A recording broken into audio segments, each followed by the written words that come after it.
Duck fans? This is the Oregon Football Report. I am your host, Will Ortner, and today we're going to dive into the latest news surrounding running back Jordon Davison. And then after, we're going to talk a little bit about the Michigan head coaching search, what happened with Kenny Dillingham and why he will not be the next Wolverines head football coach, and how that's going to affect Oregon in the long run. Got a fun show for you guys today. Make sure that you subscribe to the channel whenever news breaks for the Oregon Ducks. We're going to have a video out even if it is a holiday weekend. That is my promise to you. I promise you will get the most in-depth coverage about the Oregon Ducks, so hit that subscribe button. Now, I think a lot of us were pretty nervous with Jordon Davison walking off the field, or I guess I should say the lack of him being able to walk off the field, having to be helped off by Mekhi Hughes and another trainer. It was worrisome when one of your top backs in this, we're going to call it a three-headed monster stable over for the Oregon Ducks, is being let off the field, not being able to walk off the field under his own power. That is something that can be terrifying. And Dan Lanning was asked pretty quickly in his media availability this week on where the injury status was for Davison, and Lanning had this to say, and I quote, "Yeah, again, think that he'll be in good shape for this next game." Dan Lanning, a poet, he knows how to talk to an audience, and he really gives us a full picture of where Davison is at. I think it is important to note that Davison is going to be going up against, and the Oregon Ducks, a very good defense over for the Texas Tech Red Raiders, one of the top teams that NIL money can really help out with. We all know that. Not doing anything that anybody else is, but you know, I know how important the transfer portal has been to this Texas Tech team, and completely revitalizing that roster. It is a different team than the squad that the Ducks went up against a couple of years ago, not just because the players are different, but because the style that defense was built in Lubbock is completely different. Now, it's going to be an Orange Bowl game that I don't think the normal and traditional East Coast, West Coast to East Coast, early East Coast game, different factors are going to really affect this Oregon Duck football squad, because the team's going to be over there with plenty of time to kind of acclimate to the time difference, get ready to get up early. But don't be shocked if the team does start out a little slower. It feels like this offense is kind of stuck in the mud to a degree just because of how well that Texas Tech Red Raiders defense plays.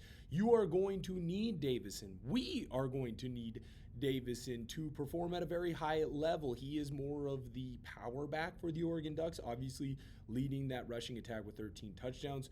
The Ducks love to use him in the low red zone, and he's been a great addition, a great freshman running back for this squad, and the future is very bright for him, but so is the now. And if the Ducks were going to lose him, it doesn't completely derail what this rushing attack can be. I mean, it doesn't necessarily completely hamstring you, but it would be a big deal if he wasn't able to go. So the fact that he is on track to play in that ball game really does excite me. Now, you do have to remember to kind of read through the lines to a degree with Dan Lanning when he's talking about injuries, because he is not going to be very forthcoming. Going into this JMU game, there's a question on, of the three wide receivers that were on the injury report, between DeCorian Moore, Gary Bryant Jr., and Evan Stewart, who was going to play, and he basically just said all of them are doing well in their injury rehab. And then we got to see DeCorian Moore and Gary Bryant clearly on a pitch count.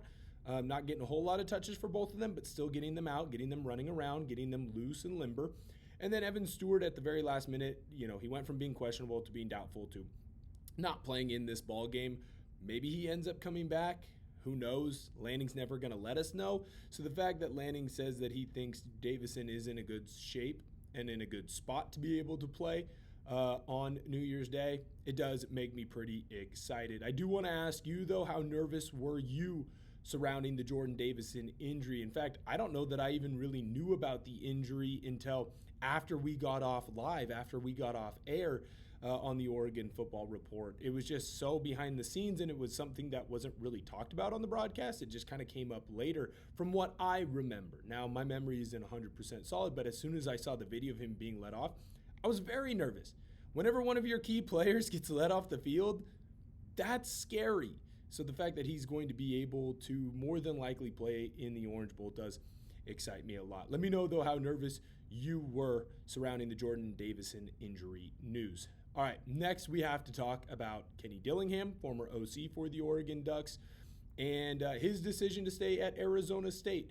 Kenny Dillingham, obviously one of the top, candidates for that Michigan Wolverines head coaching job. Dillingham ended up announcing and Arizona State over the weekend that he was going to get a contract extension. Now his salary has been bumped up to $7.5 million per year, and his salary pool for his staff, which I think is actually the bigger deal, is going to bump up to $11 million. Now, why is that important? It allows him to keep some of his position coaches, potentially even his coordinators. And we know that Dillingham has been frustrated at times with Arizona State and the donors there in this NIL era, where you need money to be able to go and get some of your recruits. He's going to lose his starting quarterback, Sam Leavitt, to the transfer portal, it sounds like, because they don't have the money in NIL to keep him, right?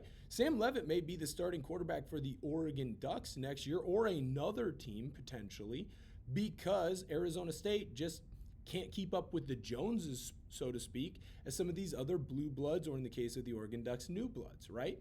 So Dillingham being able to get that contract extension, that bump up in his salary, as well as getting the bump up in some of the NIL promises, as well as getting the bump up for a lot of his coaching staff, is a gigantic deal. Dillingham had this to say on why he wanted to stay at Arizona State, and I quote, "This is home, but you do have to continue to push, and my job in running a program is to push and push and push until you can't push anymore. If I didn't do that, I'd be cheating my players, I'd be cheating my staff, I'd be cheating my fan base. I'd be cheating everyone in this city. I'd be cheating the local businesses that feed off us winning. I'd be cheating everyone. So my number one goal always is to do whatever I can to push the envelope for Arizona State football." End quote. I think that that is an important quote there, because when I read it the first time, Dillingham made me want to run through a freaking brick wall. And I know that Dillingham has been known as a great motivator. He's younger than head coach Dan Lanning. He's the type of coach that players want to go out on the field and die for, metaphorically speaking, of course, but you're going to get your all. You're going to give your all for a coach like Kenny Dillingham, and that's why I was worried that he would go to Michigan. I thought that Dillingham would be a home run hire for the Wolverines, because not only are you getting a sound offensive mind who could come in immediately, take over that program, and build up quarterback Bryce Underwood. I understand that the first season as a freshman was a little bit lackluster when everyone's being told, oh, he's going to be Cam Newton, oh, he's going to be Cam Newton. Well, guess what? Cam Newton went to Florida and was a backup for Tim Tebow, and then had to go to junior college before we got to see what Cam Newton really could be. There's a developmental process, and if anyone can turn a quarterback into a decent average quarterback into a great quarterback, it's Kenny frickin' Dillingham. He's proven that he can go out and find talent, recruit well, and then turn those quarterbacks into stars. Everyone remembers what Bo Nix was at Auburn. He was a fine quarterback that a lot of Oregon Duck fans weren't thrilled that he was coming to Oregon, myself included. I was in the Oregon and Portland media scene during that time. I know what you were saying. Don't lie in the comments and tell me we knew that Bo Nix was going to be a home run hire. No, we didn't. And not hire, recruit, excuse me. We weren't saying that Bo Nix was going to be a home run quarterback. There was legitimate worry there. And then Bo worked hard, and Kenny Dillingham worked hard, and he turned into being a Heisman candidate while at Oregon. And now some of that was with Stein as well, but Kenny Dillingham got the groundwork started. And then Dillingham went to Arizona State. He finds a transfer quarterback, Sam Leavitt, and Sam Leavitt has quietly and quickly turned into one of the better quarterbacks in all of college football. Right now in the transfer portal, correct me if I'm wrong, he's the number one QB. He's the number one player. Sam Leavitt, a guy coming out of West Linn that his best offer was Michigan State, and then he hit the transfer portal. He wasn't really getting the love that he probably deserved before he got to Arizona State. That's Kenny Dillingham. Kenny Dillingham is a darn good coach. Arizona State is 19-7 with him as a head coach. They went 8-4 this year without their starting quarterback, Sam Leavitt.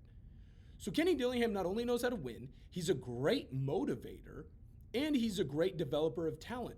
That terrifies me at a place like Michigan, because he's going to get even better recruits than he would at Arizona State, and he'd still be able to develop them and get the most out of him, or most out of them, to a level that could really take Michigan to the next level, I believe. could put Michigan back on the national title trajectory year in and year out. So Kenny Dillingham not going to Michigan is gigantic for the Ducks.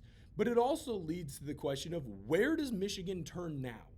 Because it probably was the worst weekend possible for them, right? Like there was a conversation. I listened to some of the other Michigan experts talking about who the top two candidates were. It was DeBoer and it was Dillingham. Well, Dillingham just signed a contract. He's not going anywhere. And DeBoer, he just won a college football playoff game. DeBoer's been pretty adamant that he's not leaving Alabama. So if that means that DeBoer and Dillingham aren't options, where do they turn? Where does this Michigan team go? Do they stick with the interim Biff Poggi? Do they stay with him and say, hey, you know what? You're going to get an interim tag for a year, and then we're going to be the belle of the ball next year. Do they go with Jedd Fisch over at Washington? It kind of sounds like they might be out on him. Eli Drinkwitz, are you going to make the call to Missouri? Does Louisville get a call with Jeff Brom? Where do you go if you are Michigan? And I don't think that Oregon Duck fans truly realize how big of a deal it is what this hire can be for Michigan. They are a blue blood. Players want to play there.